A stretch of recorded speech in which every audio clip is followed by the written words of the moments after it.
Ok, então vamos compartilhar agora com os irmãos uma palavra que Deus colocou no meu coração para essa noite, que está em 1 Samuel, no capítulo 17, a partir do verso 48. Todo mundo achou? 1 Samuel 17, 48. Diz assim a palavra de Deus. E sucedeu que, levantando-se o filisteu, e indo encontrar-se com Davi, apressou-se Davi e correu ao combate, a encontrar-se com o filisteu.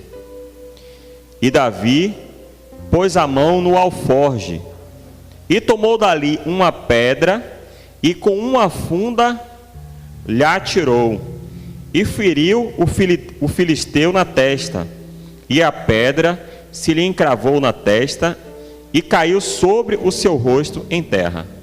Assim, Davi prevaleceu contra o filisteu, com uma funda e com uma pedra, e feriu o filisteu, e o matou, sem que Davi tivesse uma espada na mão.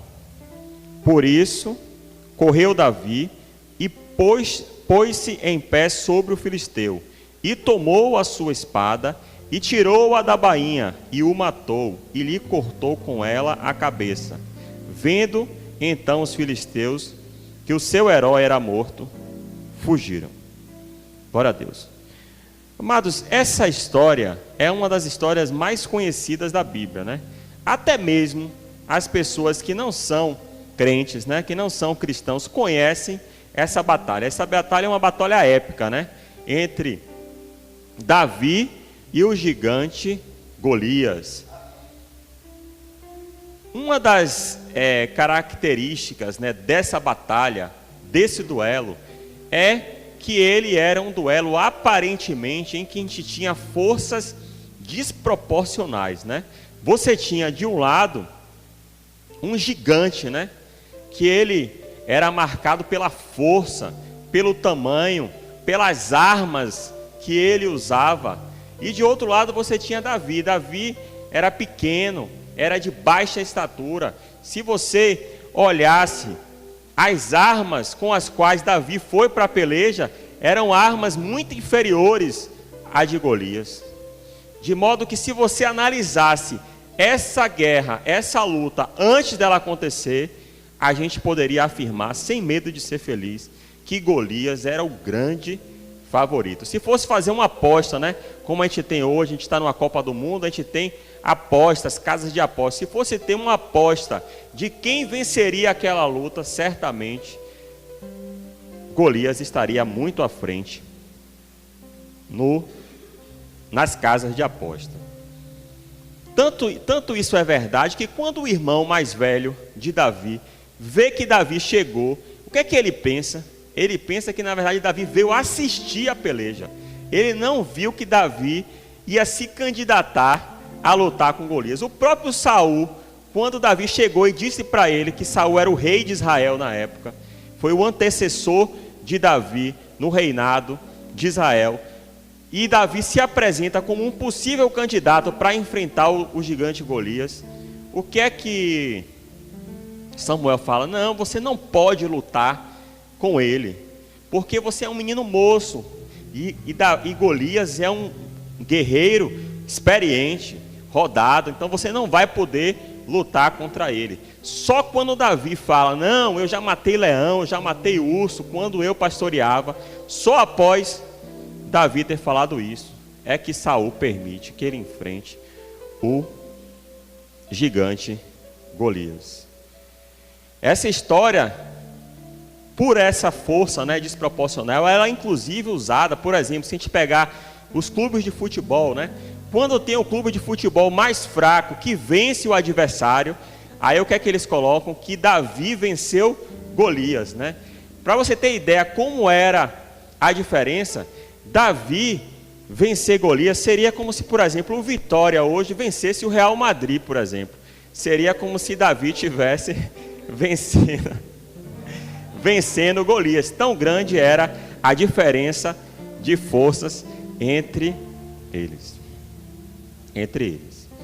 E assim como existiu essa batalha, né, entre Davi e Golias, com todas essas características nessa batalha, também existe uma outra batalha muito importante.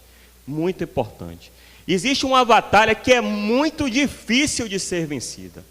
Se nós olharmos aos olhos humanos, aparentemente é impossível nós vencermos essa batalha.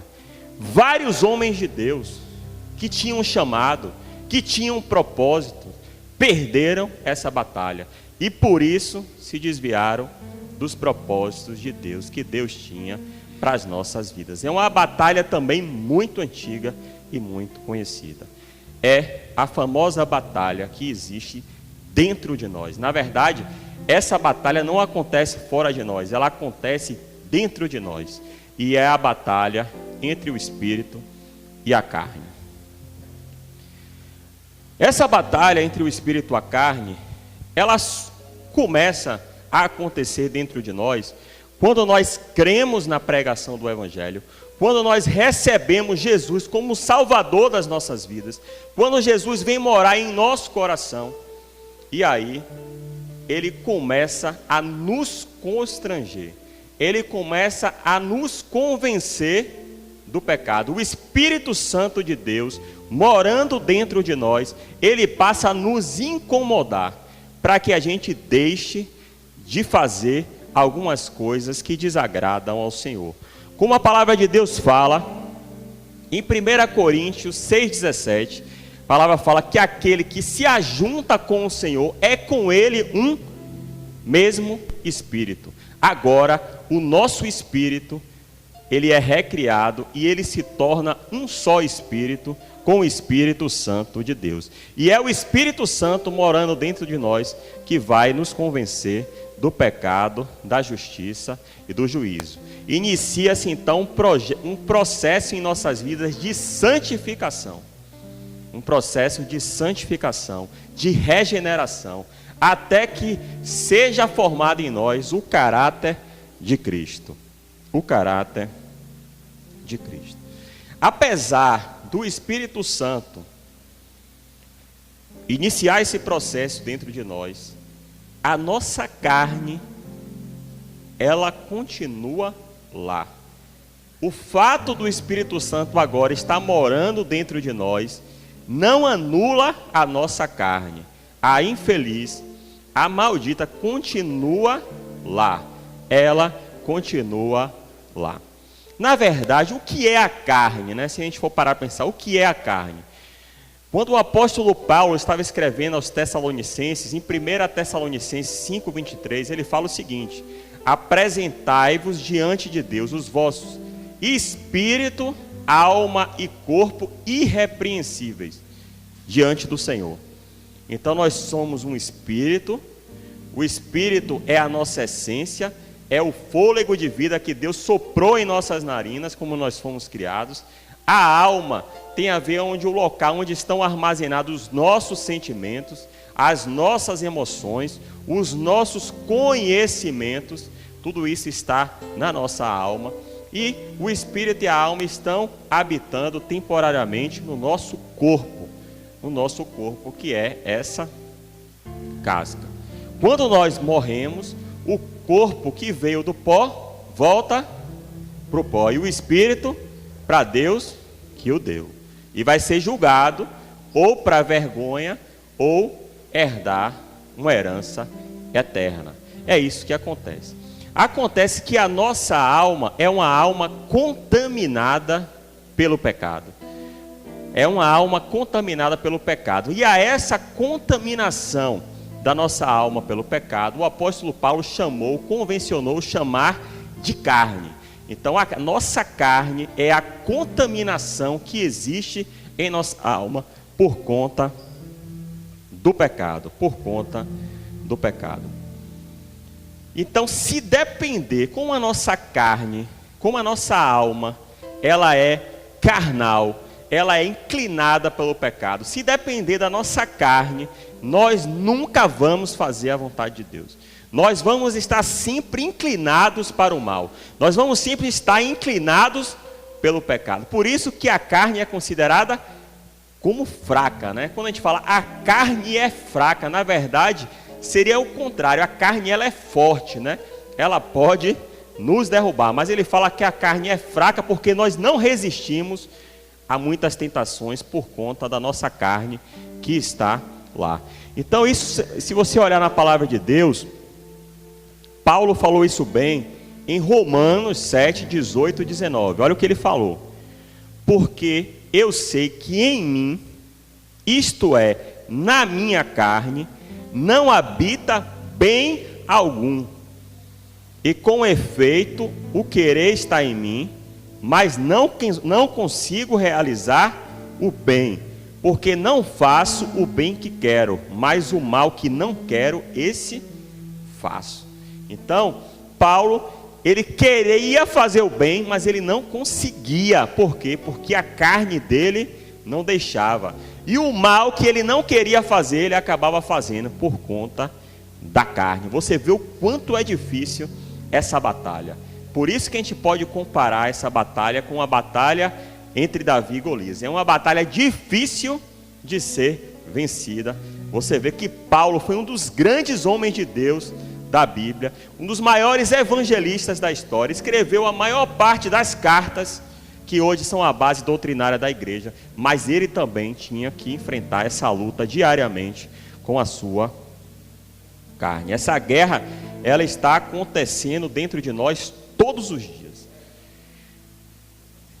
O nosso espírito, ele quer nos levar a desenvolver frutos, e a nossa carne, ela pode nos levar, se nós não vigiarmos, a realizar obras mais, são as obras da carne. Eu queria convidar você, se você puder, abrir a palavra de Deus, na carta que Paulo escreveu aos Gálatas, no capítulo 5, verso 16, Gálatas 5, 16, que aí a gente vai mostrar para vocês, eu quero mostrar para vocês um pouco, mais detalhadamente isso que eu falei. Então seria bom vocês acompanharem, para vocês entenderem.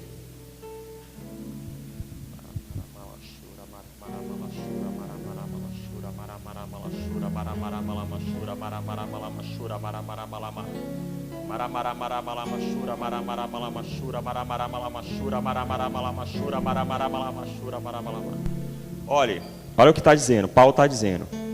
Digo, Gálatas 5, a partir do 16. Digo, porém, andai em espírito, e não cumprireis a concupiscência da carne, porque a carne cobiça contra o espírito, e o espírito contra a carne, e estes opõem-se um ao outro, para que não façais o que quereis. Mas se sois guiados pelo espírito, não estais debaixo da lei.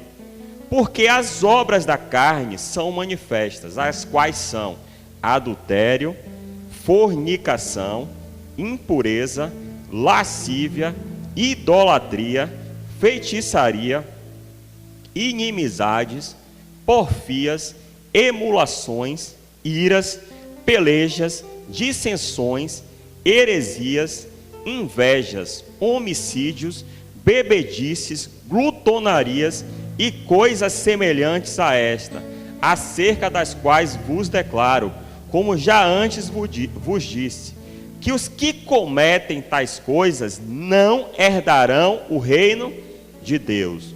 Mas o fruto do amor o fruto do Espírito é amor, gozo, paz, longanimidade, benignidade, bondade, fé, mansidão e temperança. Contra estas coisas não há lei. E os que são de Cristo crucificaram a carne com as suas paixões e concupiscência. Se vivemos em espírito, andemos também em espírito. Amados, como a palavra que eu disse, nós temos que buscar sermos guiados pelo Espírito. Se nós quisermos vencer essa batalha contra a nossa carne, nós temos que entregar a direção da nossa vida ao Espírito. Nós temos que buscar ser guiados pelo Espírito. Aí dessa forma nós vamos crucificar, nós vamos mortificar a nossa carne, porque as obras que a carne produz são mal. Aí você vê falando assim, olha, as obras da carne, quem as pratica não herdará o reino dos céus, não é isso? Mas você me pergunta, a salvação não é pela graça? A nossa justificação não é pelo sacrifício de Jesus? Então como é que a palavra está dizendo que as pessoas que praticam as obras da carne não herdarão o reino dos céus? E é lógico que se você não herdar o reino dos céus, você vai para onde? Você vai para o inferno. Não existe um outro caminho, ou é céu ou é inferno. Então, se você pratica as obras da carne, por que é que você vai para o inferno? Na verdade, a nossa fé, ela tem que ser testificada através das nossas obras. Se você diz que acredita que Jesus é o Filho de Deus, o Salvador do mundo, e você não anda como Ele ensinou, então as suas obras não estão testificando a respeito da sua fé. Não estão testificando. Por isso que a palavra de Deus que fala que uma fé sem obras é uma fé morta. É uma fé morta, é uma incoerência nós dizermos que nós cremos em Jesus como Salvador, mas não andarmos como Ele ensinou. E como nós saberemos quem está ganhando essa batalha? Pelos frutos. Jesus ensinou que pelos frutos nós conheceremos a árvore, se a árvore é boa ou ruim. Então, se você está apresentando, desenvolvendo na sua vida os frutos do Espírito, que foram esses frutos que eu falei, o amor, o gozo, a paz, a longanimidade, a benignidade, a bondade, a fé, a mansidão e a temperança, então o seu espírito ele está vencendo. Mas se você está apresentando as obras da carne, significa que a sua carne está vencendo essa peleja.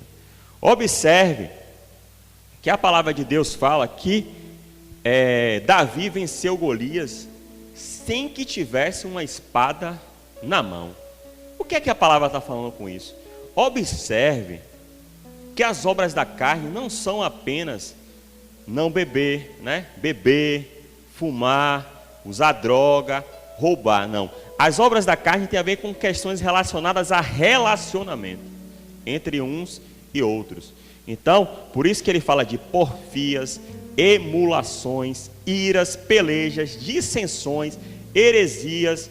A gente poderia incluir também contenda, fofoca, coisas relacionadas ao nosso comportamento e às nossas relações com os nossos irmãos.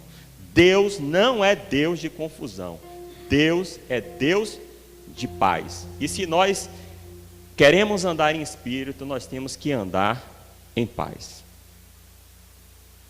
A carne é um inimigo muito traiçoeiro e nós temos que vigiar o tempo todo. Por isso que nessa peleja nós podemos dizer que a nossa carne é Golias.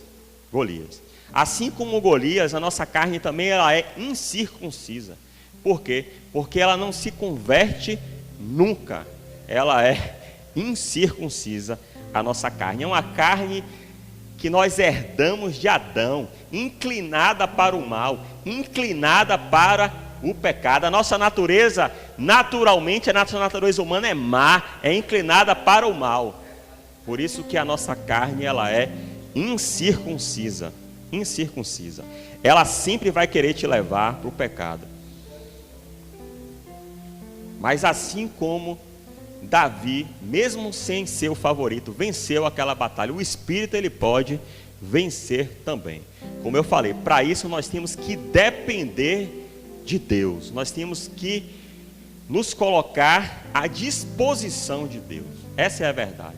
Davi, quando Saul quis colocar as armaduras nele, ele não, tira esse negócio de mim. Por quê? Porque a minha confiança não está nas minhas armaduras. A minha confiança está em Deus. E se nós quisermos vencer essa guerra, hoje aqui é o culto da vitória, e nós temos que vencer essa batalha contra a nossa carne.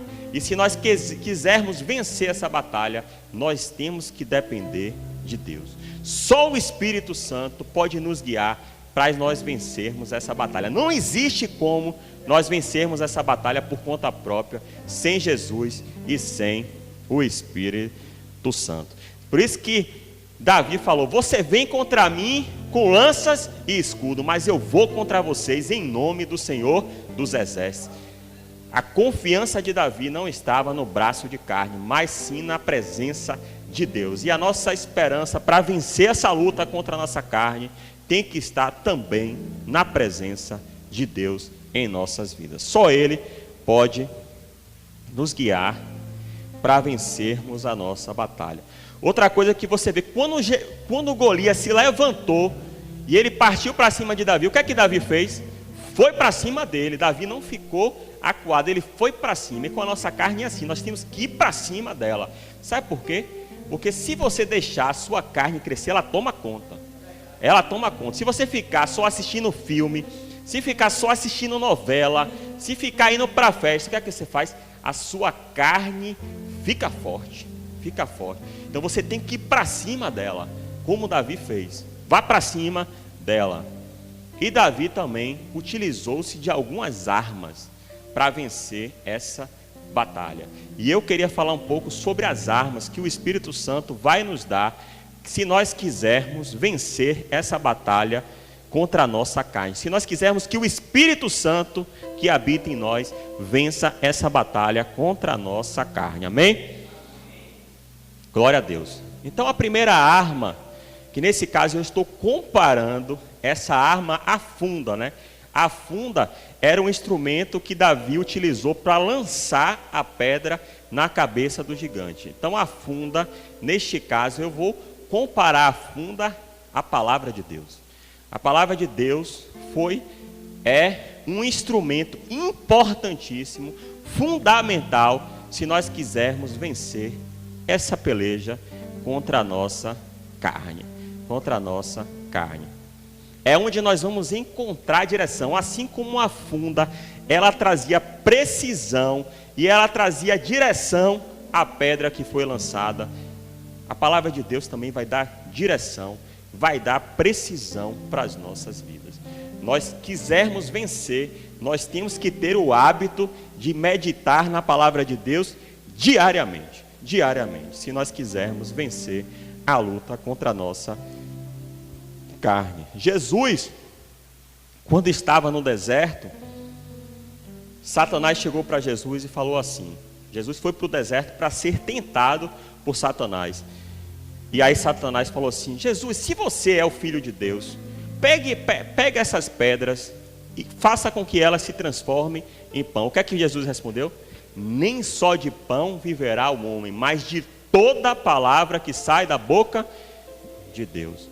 A palavra de Deus é alimento para o nosso espírito. Nós temos que, se nós quisermos que o nosso espírito vença a nossa carne, nós temos que alimentar o nosso espírito com a palavra de Deus.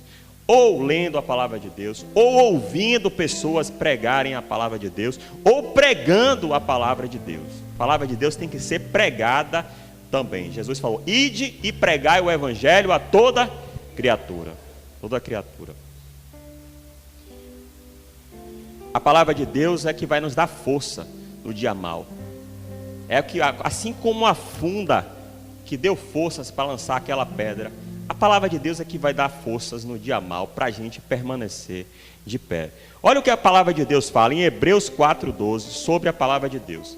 Porque a palavra de Deus é viva e eficaz, e mais penetrante do que espada alguma de dois gumes, e penetra até a divisão da alma e do espírito, e das juntas e medulas, e é apta para discernir os pensamentos e intenções do coração.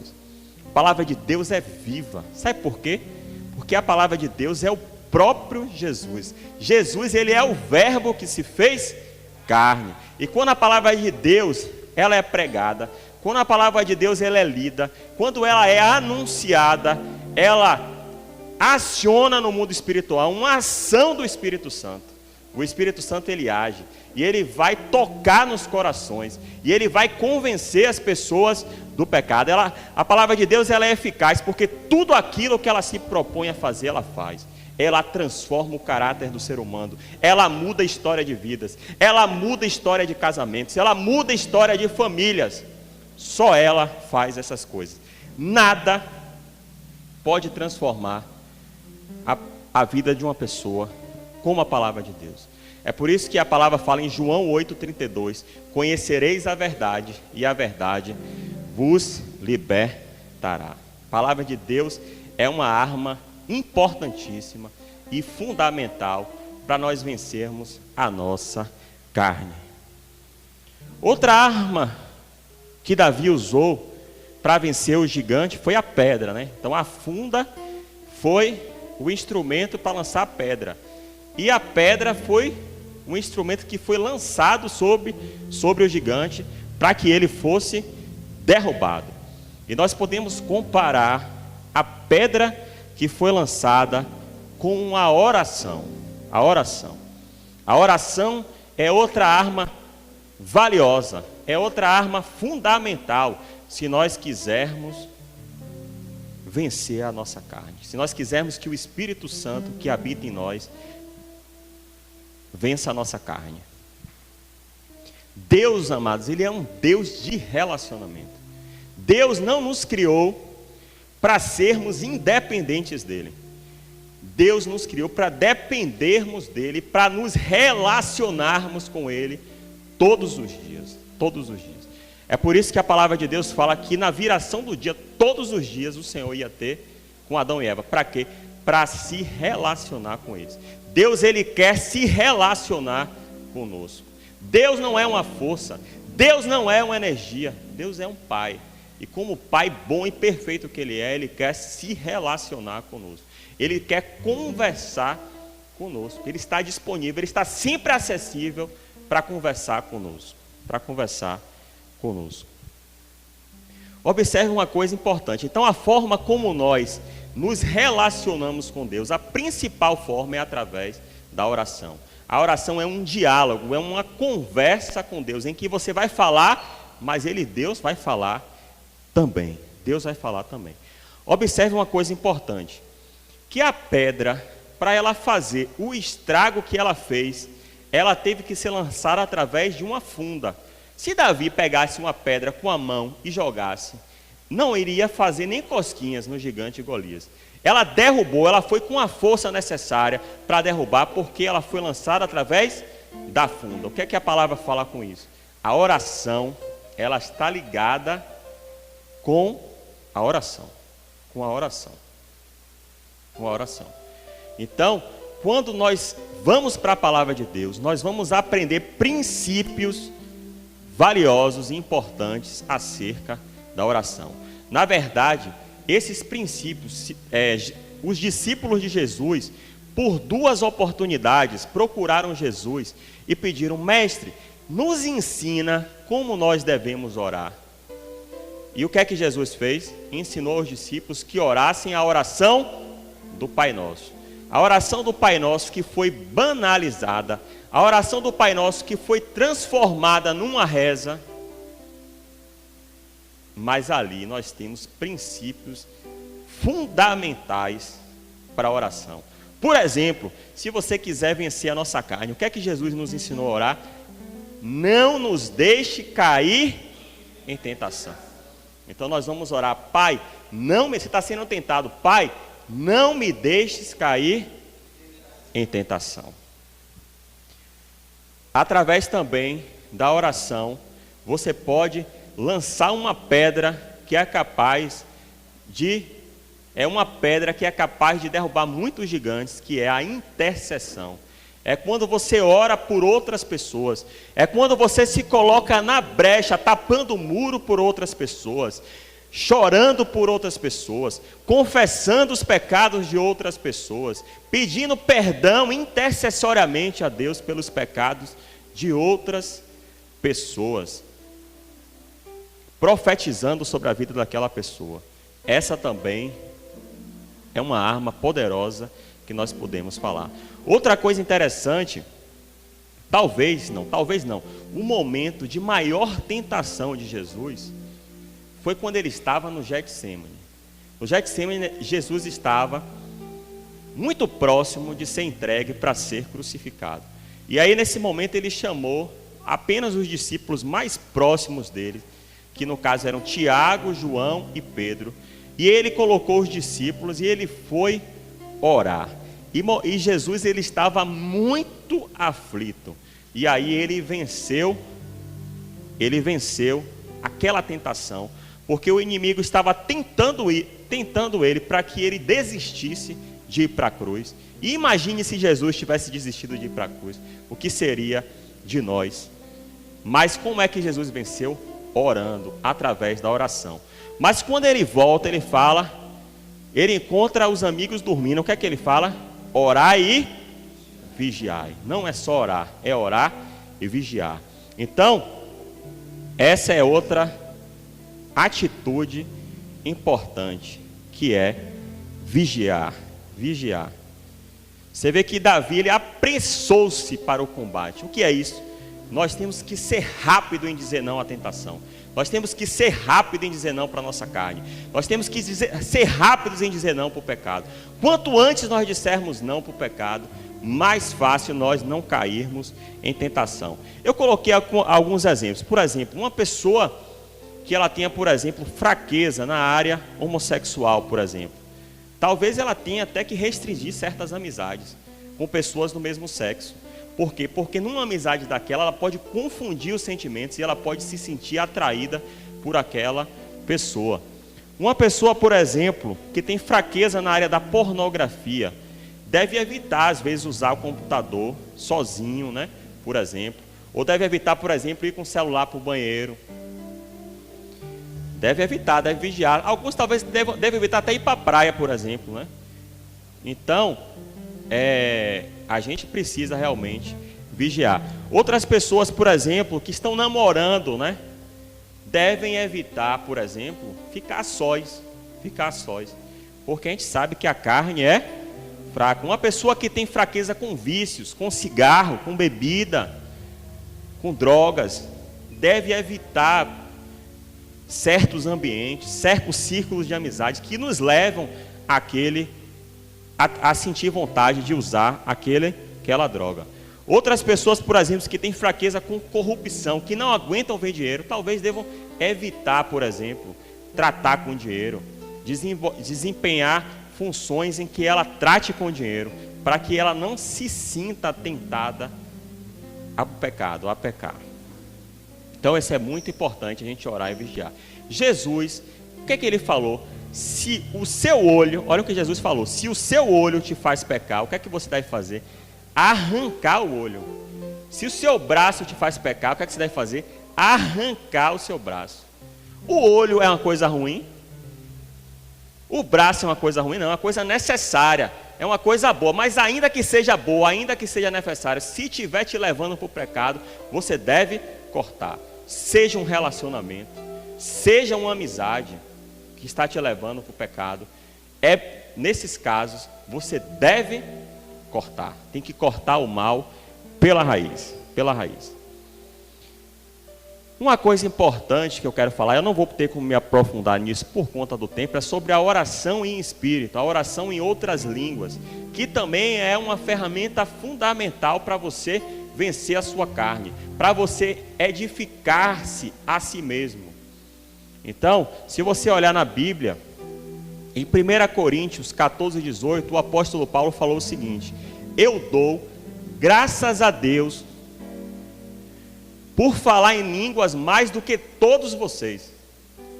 Olha, Paulo estava confrontando uma igreja que estava fazendo mau uso do dom da oração de línguas. Mas ele está falando, olha, eu dou graças a Deus, porque eu oro em línguas mais do que todos vocês. Então, se o dom de línguas não fosse importante, por que é que Paulo estava orando em línguas mais do que todas as pessoas daquela igreja? Então, é porque realmente é um dom importante. Acontece que a principal função da oração em línguas é a edificação pessoal. Paulo chega a dizer que no ambiente do culto, mais vale você falar uma palavra na sua própria língua do que você falar 5.000 palavras em outras línguas. Por quê? Porque no culto, o dom superior é o dom de profecia. Porque o dom de profecia, que é a pregação, que é o ensino da palavra, ele traz edificação para a igreja. E o dom de línguas traz edificação para você mesmo. E na igreja, no corpo de Cristo, quem é o maior é quem serve. Então, se o dom de profecia ele serve aos outros, é por isso que ele é um dom superior. O dom de línguas, na verdade, ele traz edificação para a igreja quando ele é acompanhado da interpretação. Então, se você ora e interpreta, então vocês me veem em alguns momentos orar, porque eu oro e interpreto. O Espírito Santo, ele coloca coisas para eu falar e para ensinar para vocês. Por isso que eu oro.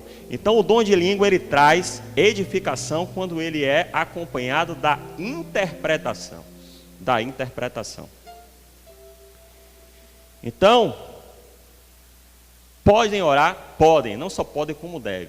Mas, na verdade, o que faz a diferença nesse dom é você orar sem cessar no quarto. É você fechar a porta do quarto e orar sem cessar.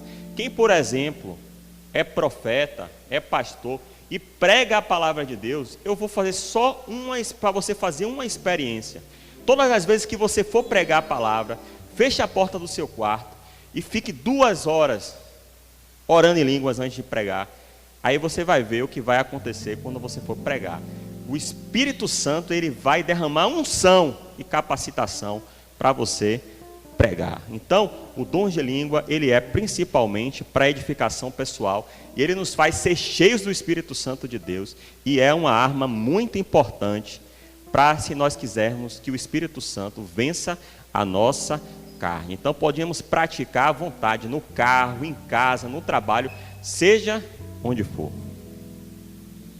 E por fim, eu queria falar da última arma, que nesse caso eu queria comparar essa arma à espada utilizada por Golias, a espada de Golias.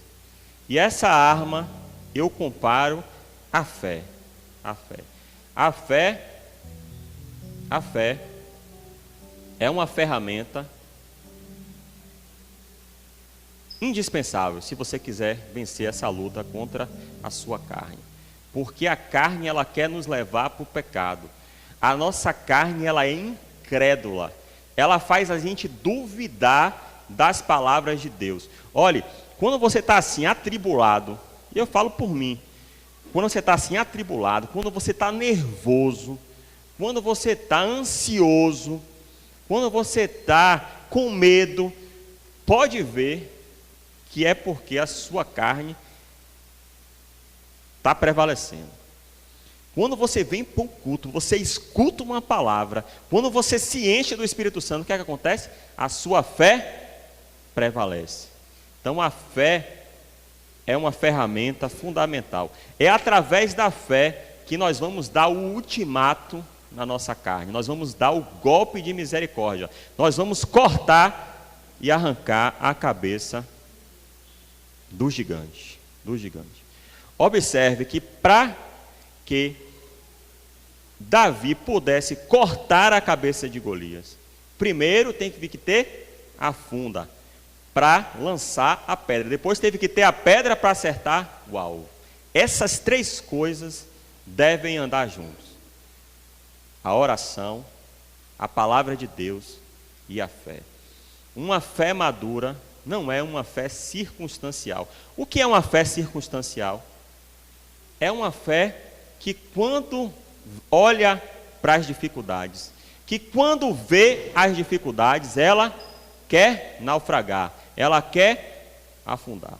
Mas uma fé madura, elas têm que estar baseada na palavra de Deus, nas promessas que estão na palavra de Deus. Jesus falou: se passarão os céus e a terra, mas as minhas palavras nunca passarão. Se está escrito na palavra de Deus, tem que se cumprir, porque não é um livro, Não é um conto de fadas, é a palavra de Deus. É a palavra de Deus. Amados, eu estava contando, né, aqui na minha apresentação sobre essa questão da minha filha, Melissa, né, que nasceu.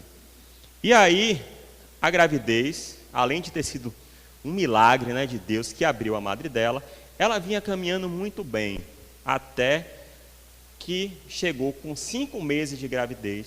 A minha esposa, ela foi no médico e aí foi constatado que ela tinha um colo do útero curtíssimo.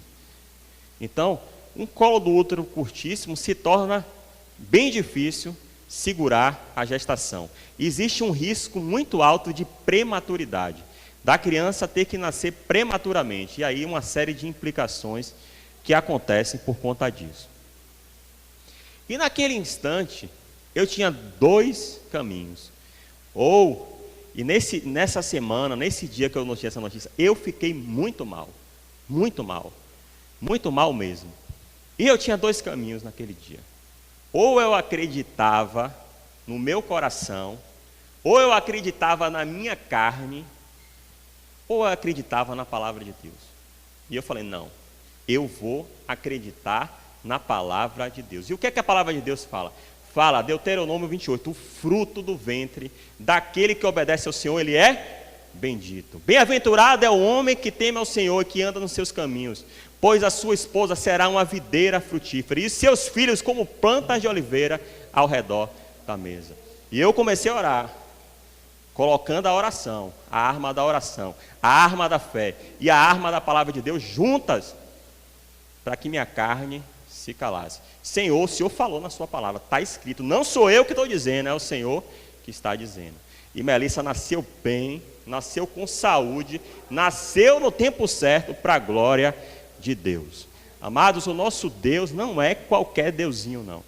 O nosso Deus não é um Deus de madeira, não é um Deus de pau, não é um Deus que está pregado numa parede. O nosso Deus é todo poderoso, Criador dos céus e da terra. Nada é impossível para nosso Deus, nada é impossível. Por pior que seja essa situação que você está vivendo, por mais que você ache que não tem mais jeito, tem jeito sim. Use as armas certas. A palavra de Deus, a oração e a fé. Porque esse gigante da incredulidade, ele vai cair e nós vamos vencer a nossa carne, amém? Queria convidar vocês a ficarem de pé para a gente fazer uma oração agora.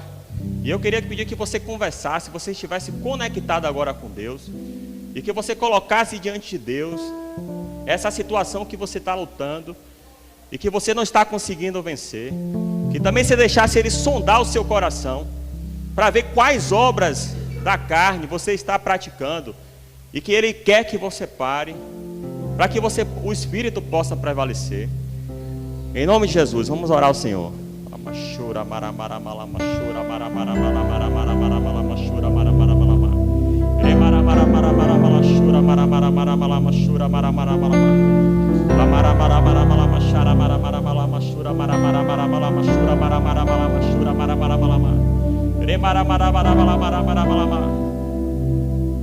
Pai, em nome de Jesus, nós estamos aqui reunidos, nós queremos exaltar o Teu nome, Senhor. Meu Deus, nós queremos nos arrepender, Senhor, como igreja, Senhor, pela nossa contenda, pela nossa fofoca,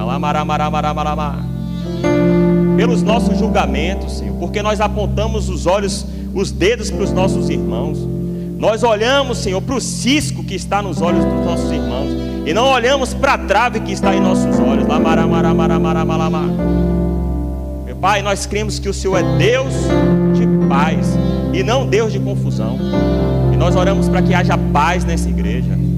Nós oramos para que haja paz nos casamentos dessa igreja. Nós oramos por restauração de casamentos. Nós oramos por que haja paz nas famílias, paz entre pais e filhos, reconciliação entre pais e filhos, filhos perdoando os pais, pais pedindo perdão aos filhos, lares restaurados, lares abençoados. Nós repreendemos todo o espírito, Senhor, de divisão, Senhor, que porventura esteja querendo se levantar. Profetizamos uma igreja unida, profetizamos uma igreja, Senhor, que estará unida diante do Senhor, Pai, em oração, na intercessão, no jejum, e que vai fazer a diferença, Senhor, e que vai ganhar as almas que estão, Senhor, perecendo no tráfico de droga, na bandidagem,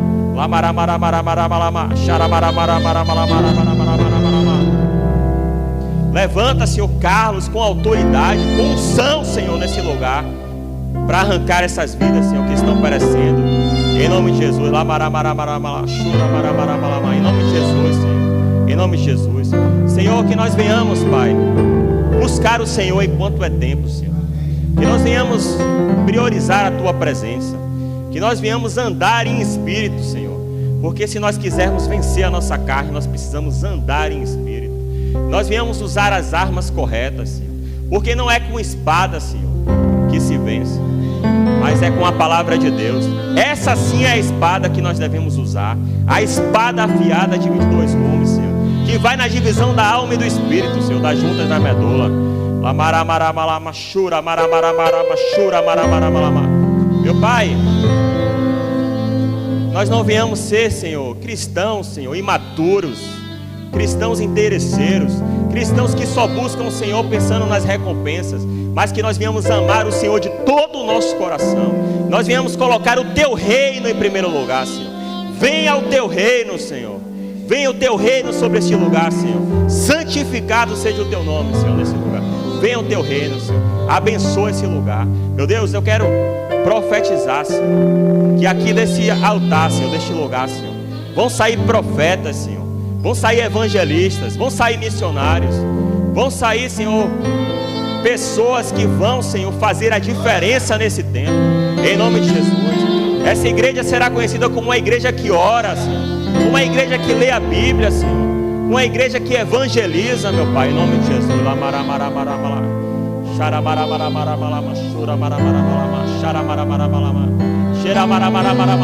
Chega de imaturidade, chega de fogo estranho. O fogo verdadeiro, que é o fogo consumidor de Hebreus 12, 29, ele vem da palavra, ele vem de andar conforme a palavra. Não é de fora para dentro, mas de dentro para fora, de dentro para fora. Meu Pai, em nome de Jesus, e que nós venhamos crer, Senhor, nas Tuas promessas. Nós queremos crer, Senhor, que o Senhor pode todas as coisas, e que o Senhor venha, Pai, nos abençoar, que o Senhor venha, Senhor, nos ajudar. Meu Pai, se tem pessoas aqui que têm orado, Senhor, orado por filhos, Senhor, que não se convertem, por maridos ou esposas que não se convertem, por pai e mãe que não se convertem, nós oramos agora e pedimos a Ti, Senhor, que o Senhor alcance essa pessoa com a Tua graça e a Tua misericórdia. Nós entregamos a vida dessas pessoas ao Senhor, Pai, que elas venham se converter, que elas venham, Senhor, andar em Seus caminhos, Pai, em nome de Jesus. Se há pessoas, Pai, aqui em Teu meio, Pai, nosso meio, que estão com problemas financeiros, nós pedimos a Ti, Senhor, que Tu entre com provisão, que o Senhor abençoe, Senhor, essas pessoas. Se elas precisam consertar, Senhor, que elas venham decidir nessa noite consertar, Senhor, o altar que está quebrado, Senhor, em nome de Jesus. Se há pessoas com enfermidade, Senhor, nós oramos por cura, Senhor. Nós oramos por cura, para que o Senhor visite essa pessoa, que o Senhor toque, Senhor, no lugar dessa enfermidade, e que ela seja curada pelo sangue de Jesus, pelo poder que há no nome de Jesus, Senhor. Que venha haver cura, Senhor, em nome de Jesus. E nós oramos também, Senhor, pelo milagre da transformação de caráter. Caráteres transformados, renovados pelo Senhor e pelo Teu Espírito, Senhor. Abençoa essa igreja, Senhor. Guarda o Teu povo, Pai, em nome de Jesus. Amém.